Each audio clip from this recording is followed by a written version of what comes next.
A world champion boxer and now an author, Kenny Egan, is sitting opposite me. Kenny, the last time we were talking, I think you either knocked me out, I knocked you out, or we were doing something up in the National Stadium. Yeah, a bit of a row in the stadium, alright. And I came out on top, I think, did I? Oh, absolutely. as you would. Good times. And now, tonight is the launch of your book. It's Kenny Egan, My Story, with Ewan MacKenna. And basically a book about how far you've come in the last few years and then nearly how far you fell. Yeah, like the book was about, it's my story of where I am today, you know. Basically it gets into the whole boxing end of things and how hard it was and how long it took me to get to the top. Yep. 18 years of training and me ups and downs right up to the Olympic final, and how fast it took for me to come down on that, you know, that downward spiral of 2 years of madness. But I'm back on the right track now. I'm back training full time and hopefully trying to get to London 2012. You're keeping very low key. I haven't heard from you in ages, or heard of you in ages, which is a good thing, I suppose. It was the same as before the Olympic Games. You never heard of me. Yeah. That's where I am now. Yeah. I'm back in the gym. I'm back doing what I love. Great. And that's training. I'm rarely out. I don't go out anymore. I'm not in the public eye. I'm not in the public eye at all. I'm doing what I do best, and that's training in the gym. Did you find it very difficult to be in the public eye? I mean, your meltdown, I won't say it was public in the way it was public, but a lot was made of it because of who you are. Yeah. And I suppose it's because you've been so clean living up until then. Yeah. Like, I was Irish champion 8 years in a row before the Olympic Games, and I wasn't really recognised around the country, only in boxing circles. Yeah. When I came back from the Games, I was a household name, and my name was Kenny. Yeah. My real name was Kenneth, right. Of course, but you know, that stuck, and Kenny this and Kenny that, and I'm not going to lie, I liked the handshakes and the free drink and the whole celebrity lifestyle. Yeah. I got sucked into it. I'm not going to lie, and in the book I'm very honest about that.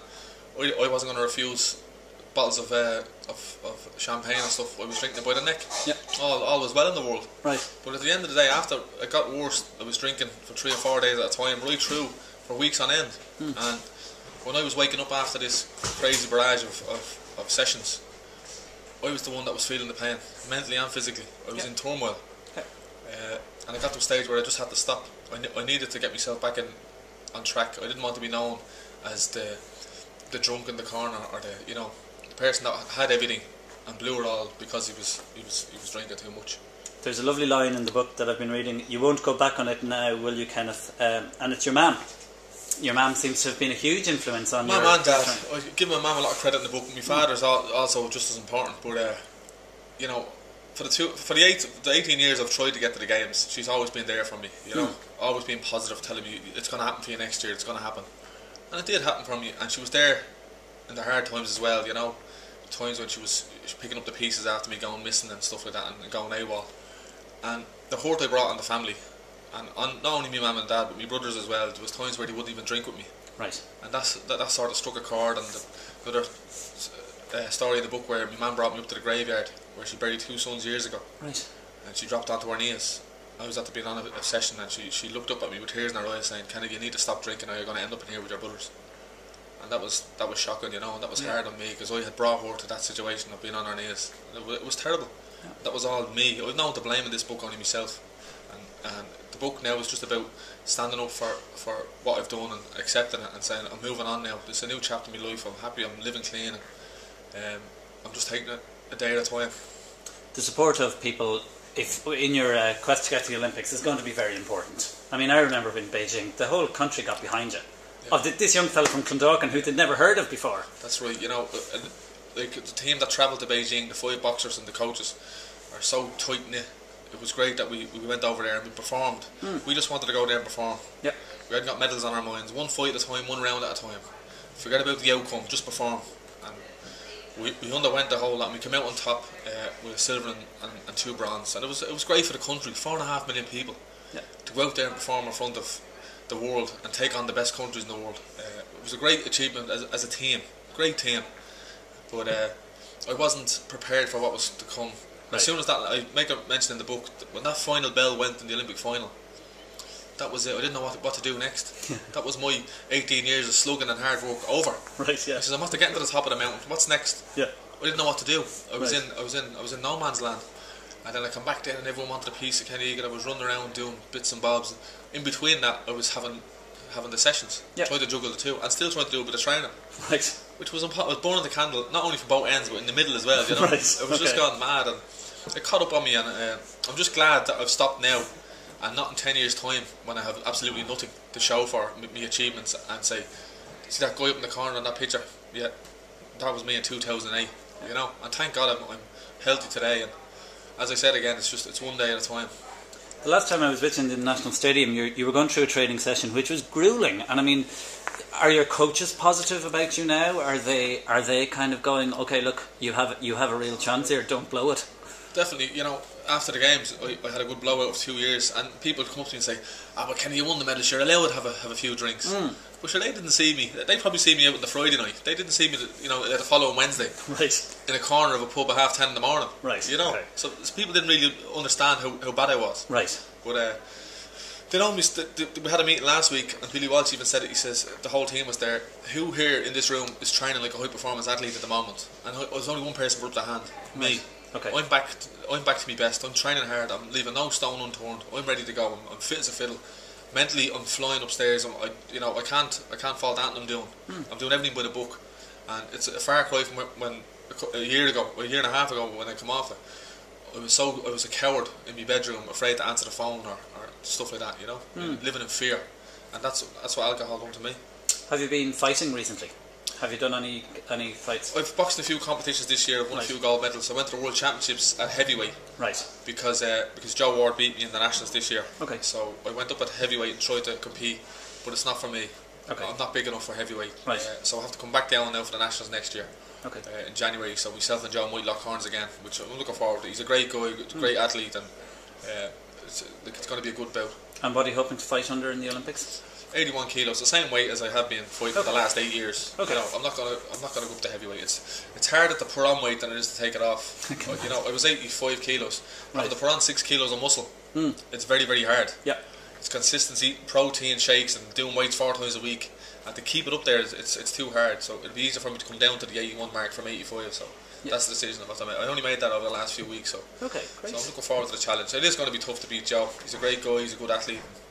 It's all going to ride on the seniors, you know. I remember us talking about how boxing was undergoing a kind of a renaissance in Ireland, and how you would drop into the local club and all that kind of stuff. And I suppose with yourself and high-profile boxers like Katie Taylor and whatever, it really has taken off recently. And you're getting a lot more media coverage and a lot more support and all that kind of stuff. Well, it used to be the case where amateur boxing was only noticed when the Olympics were on. Yeah. You know, right back to 2000, when we had one qualified Michael Roach, 2004 one qualified Andy Lee. That's all you get to mention was the Olympic Games, amateur boxing. But the fact that it's the most successful Olympic sport we have in Ireland, with 13 medals from 24, is a massive achievement. Yeah. And when the Olympics come around, we can always rely on boxers to pull back medals, and it's going to be the same case in London. Guarantee you. We've 3 qualified already, with another qualifier to go, and Katie Taylor, please God, will qualify. A lot of pressure on the girl, but she's the best boxer I know in this country. She has been for the last 5 years. No one can touch her. But you know, she tell her herself she's not an Olympian yet until she qualifies, and she has a great chance of qualifying and winning a medal, which I hope she does. She deserves everything she gets because she puts so much into it. Yeah. And her father as well, Pete, puts an awful lot into the game. So boxing is on the up. Since 2008, when we brought back them medals, the junior level boxers are looking up at us saying, hang on, it is possible to get to the top. Yeah. Irish boxers are doing the business on the world stage. Let's go. Yeah. And now we have the senior team now that's number ones. We have it in depth. We've 2 and 3. You know, we can send the number 2 or the number 3 away to a competition and bring back medals. That's how strong we're getting. You know. Your publisher is probably going to want you to go on a kind of an extensive media tour with this book. When it's coming up to Christmas, you'll want to sell copies. They'll want to sell copies. Are you prepared for what the media might throw at you because of your honesty in here? Yeah. Look, I didn't pull any punches. Everything is in that.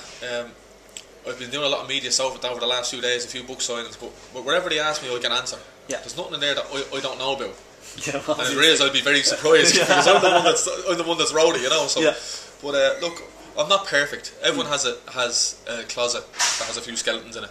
I have mine, but I let them all out. And you know, some people might say, "Well, Kenneth, there's no need to mention this." But look, it's me, and that's it. Now I'm a different person now. I've moved on, and there's a message out there in that book for not only athletes, that it is possible to reach the top. you know, but it's for people that aren't interested in sport at all. It's not about boxing, this book. No. Partly it is, but it's about life. Yeah. And it's about trying to get over those challenges that you face, you know. And I think it is a great read. Okay, there's some funny bits in it, and there's some queer, sad bits in it as well. Right. It's the best of both worlds, but I think it's a real entertaining read. Did you find it difficult with Ewan to sit down and actually start telling the story? Definitely. I had to meet him a few times before I was going to agree to write a book with him. Right. We went out and had lunch. I brought him to my mother's. Right. My mother gave him a cup of tea at the start, then some lunch, and then dinner. So he sat there and he was stuffed leaving the house. That's what my mum is like, you know, right, a good country woman.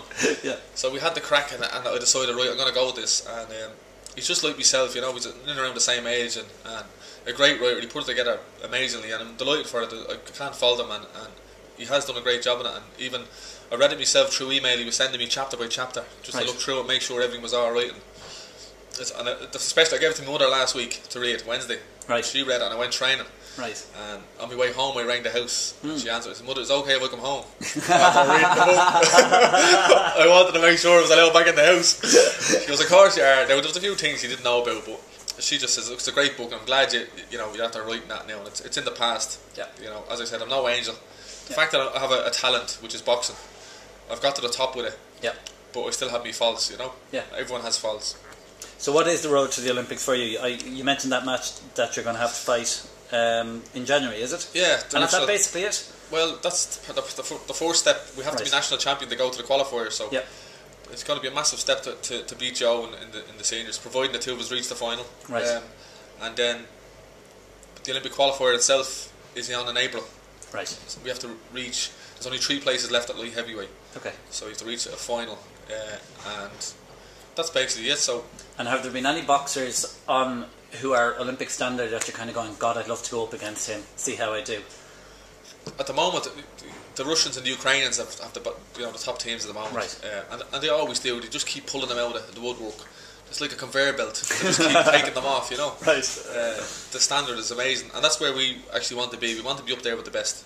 So any of the Ukrainian lads, like there's 5 or 6 lads there in the same way could actually just pick one out and send them to the Olympics. That's how good they are. Right. But Ireland's getting there. We've 1 or 2 and 3 in each way at the moment. So it's improving, and this will tell a tale in London. You know how the high performance is getting better again. So please God, we can get to the games and have the good fortune, and hopefully I'll be in the middle of it. If not, I'll be definitely cheering them on, you know. Brilliant. It's called Kenny Egan. It's My Story with Ewan MacKenna. It's available in all good bookstores, I imagine. Yes. Great. Kenny, thanks for Kenneth. You'll have to get used to that, folks. Kenneth, thanks very much for talking. Great Cheers. Good man, right. Thanks a lot.